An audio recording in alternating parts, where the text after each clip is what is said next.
Permata TV YouTube Indonesia dengan bangga mempersembahkan sebuah storytelling kekinian abad ini, diangkat dari karya besar Esa Mintarja yang sangat populer di masanya, berlatar belakang kisah tanah Jawa masa lampau dengan judul Kisah Api di Bukit Menoreh.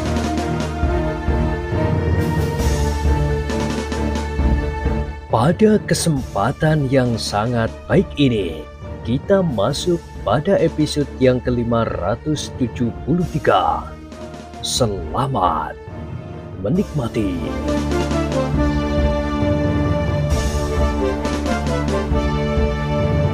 Di akhir kisah sebelumnya disebutkan, sementara itu, selagi mereka menunggu saat yang akan ditentukan oleh Ki Demang, mereka telah dikejutkan oleh kedatangan sekelompok utusan dari Mataram yang dipimpin oleh Ki Lurah Branjangan.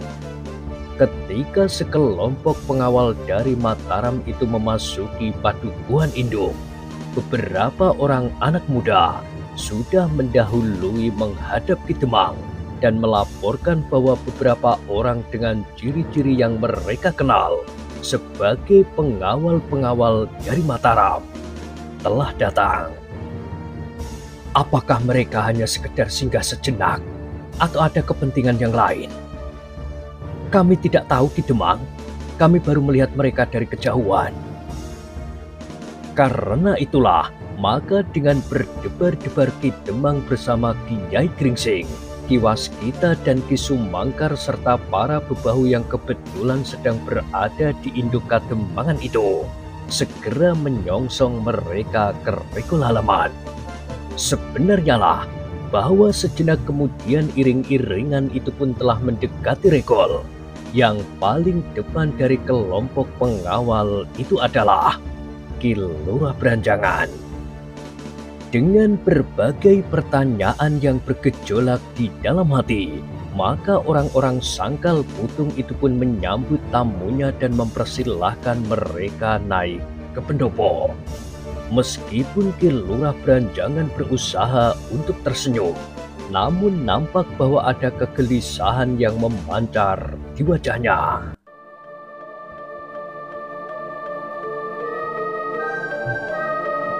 Betapapun keinginan mendesak di setiap dada mereka yang menyambut pengawal-pengawal itu, namun mereka tidak dapat dengan serta-merta menanyakan apakah keperluan kedatangan sekelompok kecil pengawal-pengawal itu. Yang mula-mula mereka tanyakan, seperti kebiasaan yang berlaku adalah keselamatan tamu-tamu itu di sepanjang perjalanan. Tidak ada kesulitan apapun juga di perjalanan, Ki Demang, jawab Ki Lurah Branjangan. Bagaimana dengan Ki Demang sekeluarga, Kiai Gringsing, dan kedua murid-muridnya, Ki Sumangkar dan Ki Waskita? Semuanya selamat, seperti yang Ki Lurah lihat. Mereka sehat-sehat saja. Syukurlah, agaknya Ki Demang sudah mempersiapkan segala sesuatu bagi perhelatan perkawinan Angger Swandaru. Ki Demang tersenyum sambil memandang Swandaru yang duduk di sisi pendopo itu bersama Agung Sedayu. Sambil menarik nafas, ia menyahut, "Begitulah Ki Lurah. Tetapi dari mana Ki Lurah mengetahuinya?" "Setumpuk kayu di halaman samping yang sudah dibelah-belah menjadi kayu bakar, dinding-dinding yang mulai dibersihkan, halaman dan kebun yang menjadi semakin asri, dan kesibukan yang sudah nampak di Kademangan ini. Tetapi waktunya masih cukup lama, Ki Lurah. Berapa hari lagi perkawinan itu akan berlangsung?" "Menurut rencana kami, tetapi masih harus disampaikan lebih dahulu kepada Ki Argopati, kira-kira 8 hari lebih sedikit." "Oh, sudah terlampau dekat bagi sebuah perhelatan perkawinan yang besar." "Bukan perhelatan yang besar," sahut Ki Demang. "Hanya sekedar syarat agar tetangga di sebelah menyebelah menjadi saksi perkawinan Swandaru kelak.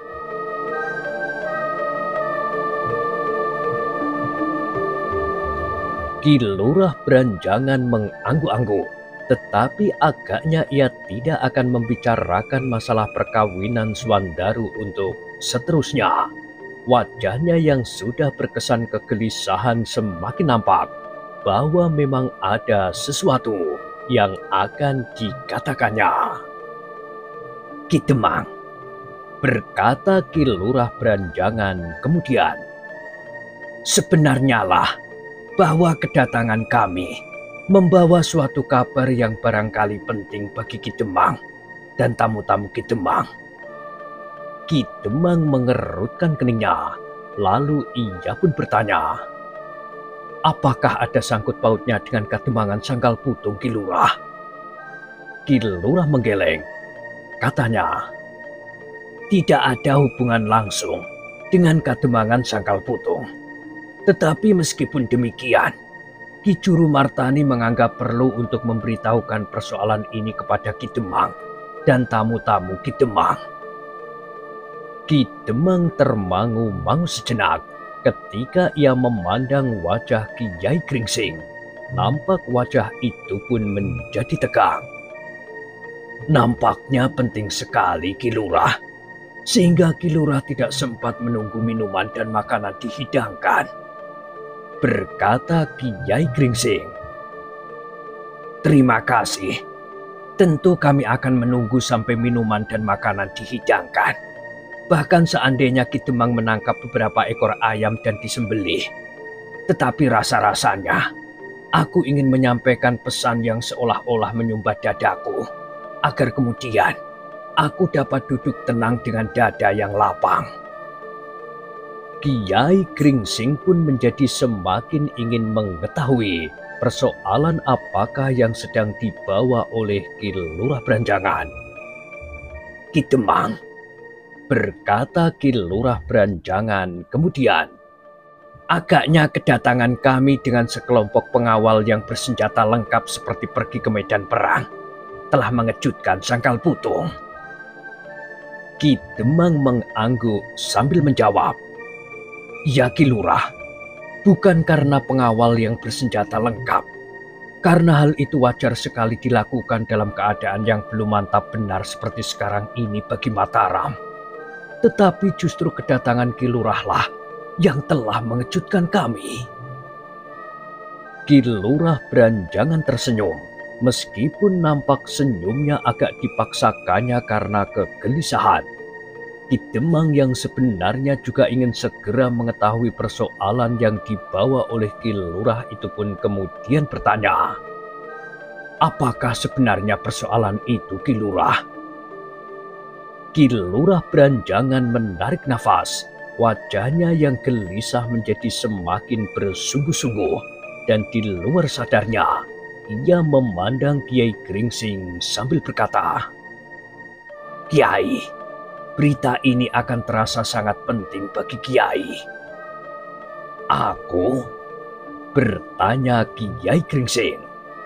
Iya, beberapa hari Kiai meninggalkan Mataram, tetapi telah terjadi sesuatu yang sangat gawat, justru dalam keadaan seperti sekarang. Kiai Gringsing tidak menyahut, tetapi wajahnya yang sudah berkerut oleh umurnya menjadi semakin berkerut.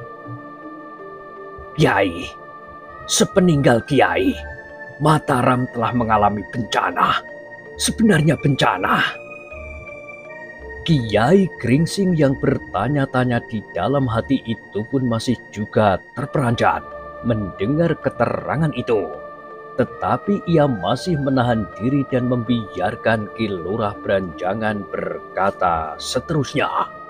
Tetapi Ki Lurah pun kemudian berkata, maaf Ki Demang, agaknya berita yang aku bawa hanya boleh didengar oleh orang tua-tua yang berkepentingan.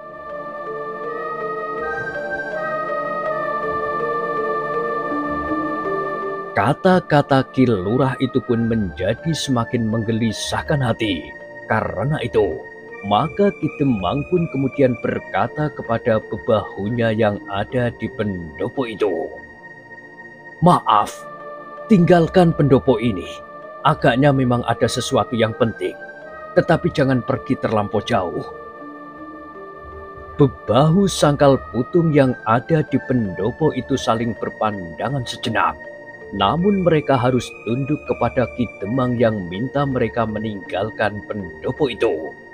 Mereka pun menyadari bahwa jika tidak dikehendaki, mereka tidak sewajarnya ikut membicarakan persoalan-persoalan penting yang barangkali langsung menyangkut perkembangan Mataram. Persoalan yang terlampau tinggi untuk mereka ketahui dan apalagi ikut memikirkannya. Swandaru dan Agung Sedayu menjadi ragu-ragu sesaat. Apakah ia boleh ikut mendengarkan atau tidak? Karena itu, mereka masih duduk saja di tempatnya ketika bebahu Sangkal Putung sudah mulai bergeser dari pendopo. Tetapi agaknya Ki Lurah Branjangan tidak berkeberatan ketika Ki Lurah mengangguk kedua anak muda itu, justru mendekatinya. Sejenak Ki Lurah Branjangan memandang berkeliling seakan-akan ingin meyakinkan bahwa tidak ada lagi orang yang dapat mendengar kata-katanya.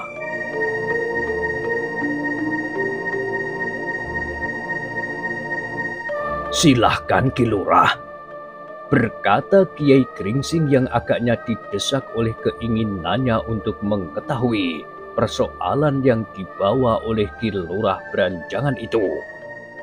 Ki Lurah Branjangan menarik nafas dalam-dalam. Kemudian katanya, "Mataram telah kehilangan barang yang paling berharga bagi Raden Sutawijaya." "Apakah yang hilang?" "Kanjeng Kiai Mendung." "Kanjeng Kiai Mendung?" Hampir bersamaan orang-orang yang mendengar itu mengulang dengan wajah yang tegang. Ki Lurah Branjangan mengangguk.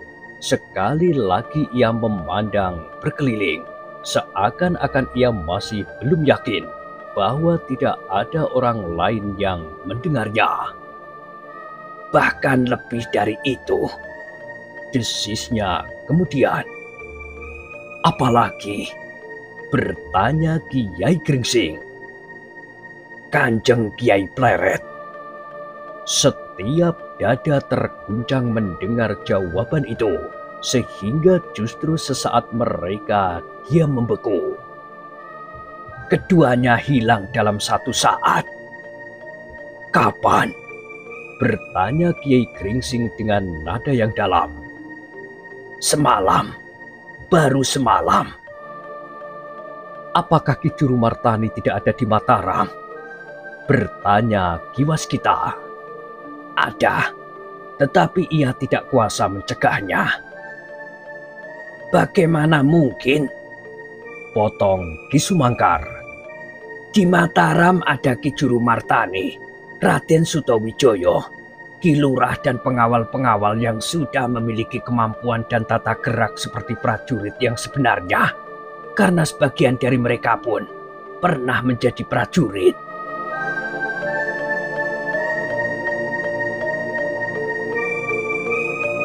Ki Lurah Branjangan menarik nafas dalam-dalam. Katanya, "Semua terjadi di luar dugaan kami.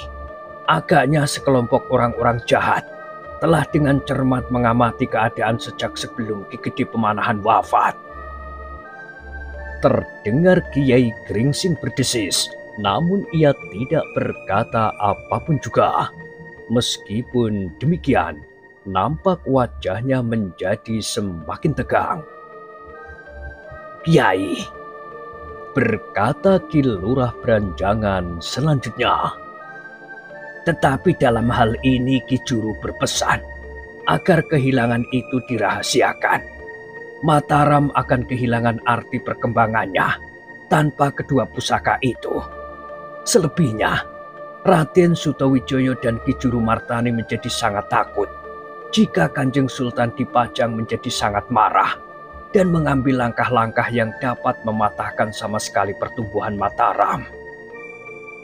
Hampir tidak dapat dimengerti, desis Ki Sumangkar. Memang hampir tidak dapat dimengerti, gumam Ki Waskita. Apakah tidak ada isyarat atau tanda-tanda apapun yang pernah nampak oleh Ki Waskita? Tiba-tiba saja Ki Lurah Beranjangan bertanya. Hilangnya kedua pusaka Mataram adalah suatu peristiwa yang besar. Karena itu barangkali meskipun hanya seleret, pernah nampak isyarat itu. Ki Waskita menggeleng lemah. Katanya, aku tidak pernah menyangka bahwa hal serupa itu dapat terjadi. Sehingga karena itu, maka seandainya ada isyarat, namun tentu berada di luar pengamatanku.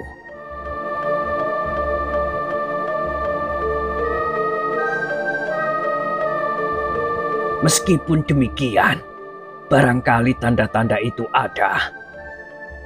Inilah ciri kepicikan kemampuan seseorang, Ki Lurah, berkata Ki Waskita. Meskipun kadang-kadang aku dapat melihat isyarat itu, tetapi aku adalah seorang yang dibatasi oleh banyak sekali kekurangan. Ki Lurah Beranjangan menarik nafas dalam-dalam, lalu katanya, semula kami hanya pernah mendengar bahwa keris Kanjeng Kiai Nogososro dan Sabuk Inten pernah hilang, bahkan langsung dari gedung perbendaharaan Istana Demak. Dan kini Mataram mengalami peristiwa yang hampir serupa. Bagaimana hal itu terjadi? Bertanya Kiai Gringsing. Sekilas terkenang olehnya udara yang mencurigakan pada saat-saat terakhir ia berada di Mataram.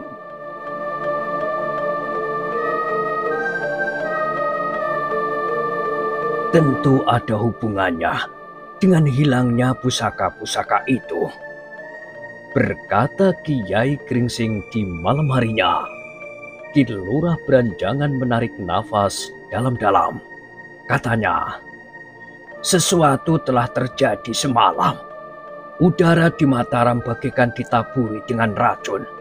Semua orang yang bertugas telah kehilangan kesadaran diri. Mereka tertidur di tempat tugas mereka masing-masing. Sirap, desis Ki Sumangkar. Masih juga ada orang yang mempergunakannya saat ini. Dan masih juga ada orang yang terpengaruh oleh kekuatannya. Mungkin tidak akan dapat mempengaruhi kesadaran Ki Sumangkar, Kiai Gringsing dan Ki Waskita, juga Ki Juru Martani. Tetapi mereka yang tidak memiliki ilmu yang cukup kuat akan segera terpengaruh.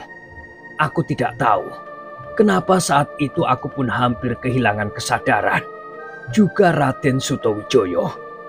Hanya dengan berjuang sekuat-kuatnya, kami dapat tetap sadar. Beberapa orang pemimpin di Mataram pun harus memusatkan segenap kemampuannya agar mereka tidak tertidur. Jadi bagaimana mungkin pusaka-pusaka itu hilang jika Ki Juru, Raden Sutowijoyo, Ki Lurah sendiri dan beberapa orang pemimpin masih tetap menyadari dirinya? Dan apakah dalam keadaan yang demikian, Ki Juru dan para pemimpin di Mataram tidak segera menyadari bahwa pusat perhatian orang lain terhadap Mataram sepeninggal Ki Gede adalah kedua pusaka itu? Ki Lurah Beranjangan menarik nafas dalam-dalam. Sejenak ia merenung, seolah-olah ingin mengingat seluruh peristiwa itu kembali. Kiai, berkata Ki Lurah Beranjangan, seakan-akan memang tidak mungkin terjadi. Sekelompok orang-orang yang memiliki ilmu yang tinggi telah menyerang Mataram pada malam itu. Dan kami yang tetap mampu menyadari diri betapapun pengaruh sirap itu menusuk ke dalam jantung kami, telah bertempur dengan segenap kemampuan yang ada. Agaknya Ki Juru telah terpancing keluar rumah malam itu, geram Kiai Gringsing. Memang sulit mengatakannya, tetapi agaknya memang demikian. Ki Juru memang tidak mau meninggalkan bilik penyimpanan pusaka itu. Ia hanya bertempur di depan pintu, karena seorang yang memiliki kelebihan ilmu dari para penyerang yang lain telah mencoba masuk ke dalam bilik itu. Namun ketika orang itu berhasil diusirnya, bahkan Ki Juru sudah menahan diri tanpa mengejarnya. Ternyata pusaka-pusaka itu sudah tidak ada di dalam bilik. Ki Waskita menarik nafas dalam-dalam. Katanya, "Jika demikian, sekurang-kurangnya di antara kelompok penyerang itu, ada 2 orang yang memiliki ilmu setingkat dengan Ki Juru. Yang pertama adalah yang bertempur di depan pintu, sedang yang lain yang berhasil mengambil pusaka itu dari dalam bilik." Demikianlah agaknya, orang yang mengambil pusaka itu ternyata telah memecahkan dinding kayu dan justru masuk dari ruang dalam. Mereka yang mendengar keterangan itu menjadi semakin tegang. Agung Sedayu dan Swandaru tanpa menyadarinya telah bergeser semakin dekat. Dengan suara yang bergetar, Swandaru menyela, "Berapa orang yang datang malam itu, Ki Lurah?" "Tidak kurang dari 7 atau 8 orang. Meskipun jumlah kami yang mampu melepaskan diri dari sirep yang kuat itu lebih dari 10 orang, dan yang dengan sikap naluriah telah berkumpul di pendopo rumah Raden Sutowijoyo, namun kami tidak mampu menahan mereka, karena sebagian dari kami memang sudah dipengaruhi oleh gangguan kekuatan sirep itu. Sebagian dari kami harus berjuang melawan kekuatan sirep dan bertempur sekaligus melawan orang-orang yang memiliki kemampuan yang cukup tinggi." Ki Sumangkar yang tegang itu pun tiba-tiba menarik nafas dalam-dalam. Katanya, "Jarang sekali orang yang dapat melontarkan kekuatan sirep yang sebenarnya. Jika orang-orang Mataram itu kemudian tertidur di tempat tugasnya, maka sirep itu tentu dilontarkan oleh seseorang yang memang memiliki ilmu yang cukup tinggi." "Mungkin, tetapi gerombolan itu mungkin memiliki 2 atau 3 orang yang bersama-sama mempergunakan ilmunya, sehingga kekuatan sirep itu menjadi berlipat," desis Ki Waskita. Kiai Gringsing mengangguk-anggukkan kepalanya. Terasa sesuatu mencekam jantungnya. Hilangnya kedua pusaka itu tentu akan mempunyai arti yang jauh bagi Mataram. Karena itu, Kiai Gringsing sependapat bahwa hilangnya kedua pusaka itu memang harus dirahasiakan. Bahkan orang-orang Mataram sendiri pun harus tidak mengetahuinya, selain beberapa orang pemimpin yang sangat terbatas. "Kiai," berkata Ki Lurah Branjangan kemudian, "sebagian dari kami percaya bahwa kedua pusaka itu adalah kelengkapan yang menentukan dari seseorang yang akan menjadi pemimpin.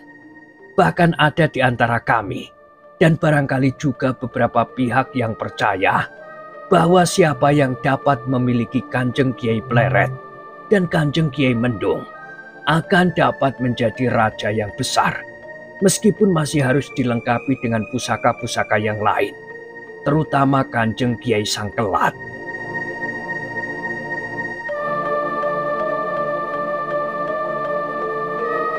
"Bagaimana dengan Kanjeng Kiai Nogososro dan Kanjeng Kiai Sabuk Inten?" Ki Lurah Branjangan mengerutkan keningnya. Katanya, "Pusaka-pusaka itu memang harus dipersatukan jika seseorang ingin memiliki kedudukan yang kuat. Tetapi tidak mustahil bahwa gerombolan yang mengambil Kanjeng Kiai Pleret dan Kanjeng Kiai Mendung akan berusaha untuk memiliki pusaka-pusaka yang lain. Karena dengan memiliki sebagian dari pusaka-pusaka itu, masih belum berhasil dapat memegang pimpinan pemerintahan. Sekelompok kekuatan yang pernah menyimpan Kanjeng Kiai Nogososro dan sabuk inten untuk beberapa lamanya ketika kedua pusaka itu hilang. Ternyata sama sekali tidak berhasil merebut pemerintahan yang saat itu berada di tangan Sultan Trenggono di Demak. Bahkan kedua pusaka itu telah menyeret mereka ke dalam malapetaka dan kemusnahan. Kiai Gringsing menarik nafas dalam-dalam. Katanya kemudian, sebenarnya lah bahwa pusaka-pusaka itu mempunyai pengaruh pada seseorang yang memilikinya. Tetapi hubungan timbal balik antara kekuatan-kekuatan yang ada pada diri seseorang dan kemampuannya menyesuaikan diri dengan pengaruh yang ada pada pusaka-pusaka itulah sebenarnya yang dapat menentukan sifat-sifat yang terpancar dari pusaka-pusaka itulah yang harus didalami dan luluh di dalam diri seseorang. Barulah pusaka itu mempunyai arti.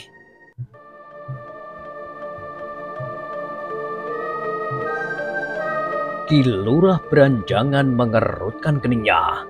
Lalu katanya, kegelisahan yang besarlah yang kini tengah mencekam Mataram. Sudah tentu, terlebih-lebih adalah Ki Juru Martani, desis Ki Waskita. Iya, sahut Ki Lurah. Lalu tiba-tiba saja ia berkata kepada Ki Waskita, Ki Waskita, sebagian harapan kami ada pada Ki Waskita. Tentu Ki Waskita dapat mengetahui siapakah yang telah mengambil pusaka-pusaka itu. Ki Waskita mengerutkan keningnya. Jawabnya, aku mengerti maksud Ki Lurah, tetapi Ki Lurah memerlukan penjelasan. Ki Lurah Beranjangan memandang Ki Waskita dengan tatapan mata yang mengandung harapan. Meskipun demikian, ada sesuatu yang agaknya harus diterimanya sebagai suatu kenyataan. Ki Lurah, berkata Ki Waskita, sebenarnya lah bahwa aku mendapat anugerah dapat melihat isyarat dari berbagai peristiwa di masa mendatang. Tetapi sudah barang tentu amat sulit untuk mengetahui di manakah kedua pusaka itu berada. Aku tidak dapat mengatakan dengan pasti apa yang sebenarnya akan terjadi selain sebuah uraian tentang isyarat. Sedangkan pusaka-pusaka yang ada di Mataram itu telah hilang dan aku tidak dapat melihat siapakah yang mengambilnya. Tetapi setidak-tidaknya Ki Waskita dapat menunjukkan apakah yang harus kami lakukan. Ki Waskita dapat mencari anak Ki Waskita yang hilang itu dengan arah yang tepat. Sudah barang tentu, sekarang Ki Waskita dapat juga menunjukkan kepada kami di manakah pusaka itu berada. Di barat, di timur, di selatan, atau di utara, atau di mana saja. Ki Waskita menarik nafas dalam-dalam. Ia memang belum mencoba untuk menangkap isyarat dari pusaka yang hilang itu. Tetapi seandainya ia berusaha sekalipun, belum tentu ia dapat menangkapnya. Hubungan antara dirinya dan pusaka itu tidak sedekat hubungan antara dirinya dengan anaknya, sehingga getaran yang paling halus pun mampu menyentuh mata hatinya. Apalagi jarak jangkau kemampuannya pun terbatas, sehingga tidak semua masalah dapat dicapainya dengan ketajaman penglihatan batinnya. Jika aku melihat seisi bumi peristiwa yang sudah dan yang akan terjadi, maka aku adalah yang maha melihat. Dan jika aku berani menyangka diriku demikian, maka itu adalah alamat keruntuhanku sendiri. Berkata Ki Waskita kepada dirinya sendiri. Ki Lurah, katanya kemudian, keterbatasan pengetahuan manusia tidak dapat diingkari. Karena itu jangan terlampau banyak mengharap. Barangkali aku dapat berusaha melihat sesuatu yang dapat nampak dalam hubungannya dengan pusaka-pusaka itu. tetapi itu pun tentu terbatas sekali. Cobalah Ki Waskita, sahut Ki Lurah Branjangan. Raden Sutowijoyo mengharap bantuan Ki Waskita. Tetapi sudah barang tentu, Ki Lurah tidak tergesa-gesa. Ki Lurah akan beristirahat sebentar di Sangkal Putung, atau barangkali bermalam 1 atau 2 malam. Tentu tidak, aku harus segera kembali. Bahkan jika mungkin, Kiai Gringsing, Ki Sumangkar dan Ki Waskita diharap pergi bersamaku ke Mataram. Undangan itu membuat hati Ki Demang menjadi berdebar-debar. Belum lagi ia dapat melaksanakan keinginannya untuk segera mengawinkan anaknya. Tiba-tiba datang lagi persoalan yang mungkin dapat menunda saat-saat yang sudah lama ditunggunya itu. Tetapi untuk memotong pembicaraan itu, rasa-rasanya Ki Demang agak segan juga, karena ia mengerti bahwa masalahnya adalah masalah yang sangat penting bagi Mataram. Tetapi agaknya Kiai Gringsing dapat menangkap kegelisahan itu, sehingga katanya, "Ki Lurah, sudah barang tentu kami tidak akan berkeberatan. Tetapi kami mohon waktu sedikit. Dengan demikian, kami mohon maaf bahwa kami tidak dapat pergi bersama Ki Lurah hari ini. Kami akan segera menyusul, mungkin besok, mungkin lusa." Ki Lurah Branjangan merasa menjadi sangat kecewa, tetapi ia pun dapat mengerti. Agaknya Kademangan Sangkal Putung sudah disibukkan oleh persiapan saat-saat perkawinan Swandaru. Kiai Gringsing pun dapat membaca kekecewaan yang tersirat di wajah Ki Lurah itu. Katanya, "Ki Lurah, agaknya aku sudah dipastikan oleh Ki Demang untuk sekali lagi pergi ke tanah perdikan Menoreh untuk menyampaikan keputusan terakhir dari pembicaraan yang berkepanjangan tentang Angger Swandaru. Aku akan datang ke tanah perdikan Menoreh dengan kepastian waktu, saat dan upacara yang akan sama-sama dilakukan, baik di tanah perdikan Menoreh maupun di Sangkal Putung. Dalam perjalanan itu, Kiai akan singgah di Mataram?" bertanya Ki Lurah Branjangan. "Iya," sahut Kiai Gringsing. "Mungkin aku dapat melakukan tugas yang dibebankan oleh Ki Demang, sekaligus menghadap Ki Juru Martani. Aku ingin lebih banyak mengetahui persoalan yang sedang menggelisahkan Mataram."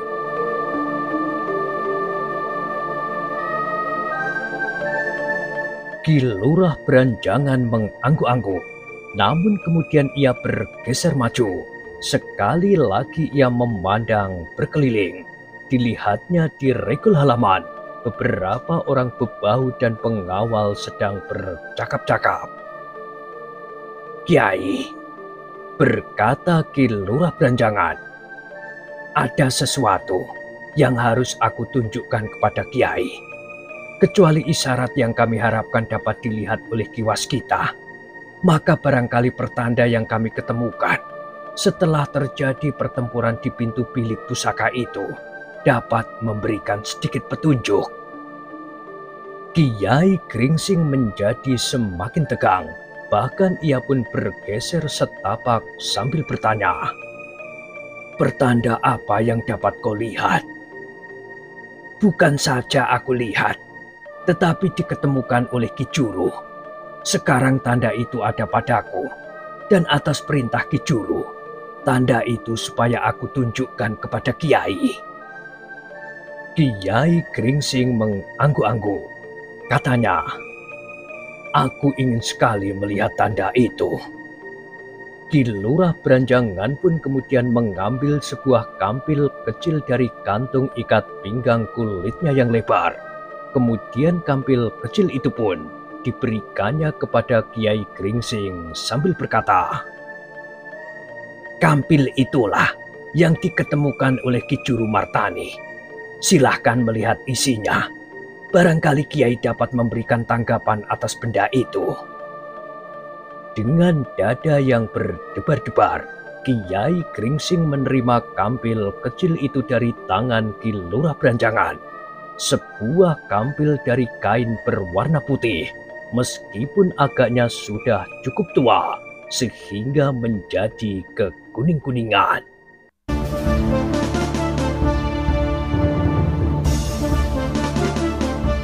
Nah, bagaimanakah kisah selanjutnya?